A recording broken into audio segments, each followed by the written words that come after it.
അള്ളാന്റെ ഹബീബ് സല്ലല്ലാഹു അലൈഹി വസല്ലം തങ്ങൾ പറഞ്ഞു, സ്വഹാബ, നിങ്ങൾ ചെയ്യേണ്ടത് എല്ലാ നിസ്കാരങ്ങളുടെ ശേഷവും തുസബ്ബിഹൂന വതുഹമ്മിദൂന വതുകബ്ബിറൂന ഖൽഫ കുല്ലി സ്വലാത്തിൻ തലാതം വതലാതീന.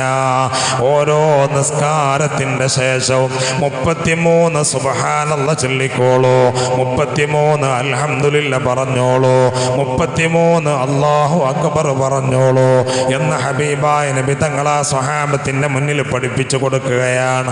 ഫാത്തിമ ബീവി പ്രയാസകരമായ സാഹചര്യത്തിൽ അഥവാ ഗോതമ്പ് കൊണ്ടുവന്നിട്ട് കല്ലിൽ അരച്ചിട്ട് കൈക്ക് തഴമ്പ് വന്ന് തഴമ്പ് പൊട്ടിയിട്ട് രക്തമൊലിച്ചപ്പോ സ്വഹാബ് റസൂലുള്ളാഹിന്റെ അടുക്കലേക്ക് ഓടിച്ചെന്നുകൊണ്ട് ചോദിച്ചു, യാ റസൂലല്ലാഹ്, ഒരു അടിമ സ്ത്രീയെ തരാമോ?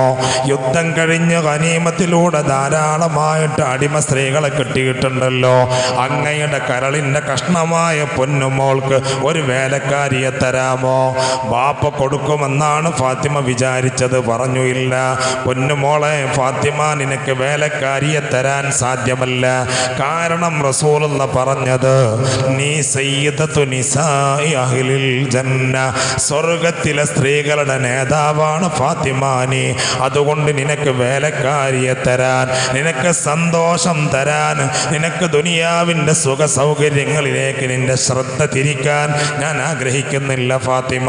അതുകൊണ്ട് വേലക്കാരിയെ തരാൻ സാധ്യമല്ല. ഫാത്തിമ പറഞ്ഞു, മുത്തുനബിയെ, ഞാൻ പ്രയാസത്തിലാണ്.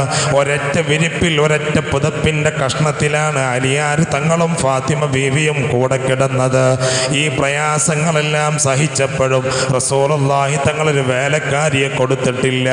തഴമ്പ് പൊട്ടിയിട്ട് രക്തമൊലിക്കുന്നത് റസൂലുള്ളാഹിക്ക് പൊന്നുമോള് കാണിച്ചു കൊടുത്തു, പക്ഷേ വേലക്കാരിയെ കൊടുത്തിട്ടില്ല.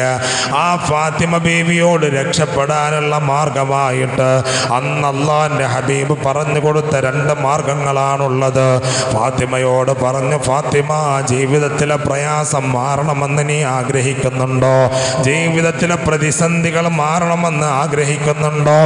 എന്നാൽ എത്രയാണോ നിനക്ക് ചൊല്ലാൻ സാധിക്കുക അത്രയും നീ അധികരിപ്പിക്കണേ എന്ന് പറഞ്ഞിട്ട് റസൂലുള്ളാഹി പറഞ്ഞു കൊടുത്തത്, യാ അവ്വലൽ അവ്വലീൻ വയാ ആഖിറൽ ആഖിരീൻ വയാ ഖൈറർ റാസിഖീൻ വയാ ദൽ ഖുവ്വത്തിൽ മതീൻ വയാ അർഹമർ റാഹിമീൻ.